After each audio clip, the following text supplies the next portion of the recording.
You know, my trip didn't start out at all like I anticipated it to. Those first 3 days, I was lucky if I could do 30 to 40 miles, and I was frustrated, wondering, why is this happening this way? I trained hard for this trip.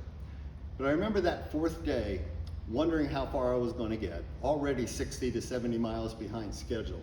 And I remember starting out, coming around the turn in the road and seeing this group of high school students waiting for me because they knew I was coming down the road and they wanted to ride bike with me that day. They had contacted my brother Kurt, cousin James, and the night before and asked them if they could ride bike with me the next day.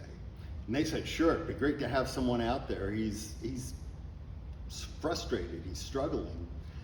And you know, we spent that whole day together. And before I knew it, I had 60 miles in. My brother yelled out the van window at me, telling me that. And he said, you want to call it a day or do you want to keep going? I said, we might as well keep going because their parents weren't there to pick them up yet.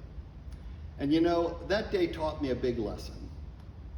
I remembered a verse in Philippians chapter 3 that says, forgetting what lies behind and striving forward to what lies ahead, you press on toward the goal for the prize of the upward call of God. And you know, that's exactly what I did that day. And I did it without knowing it, just because those high school students were asking me a lot of questions of, what's it going to be like when you get to Washington, D.C.? Is President Reagan going to be there to meet you? And I really didn't know the answer to that question, but also just interaction of what's it like growing up in Southeast Pennsylvania on a dairy farm with 4 brothers. But it just kept my mind off of the struggle and difficulty that I was going through those days before.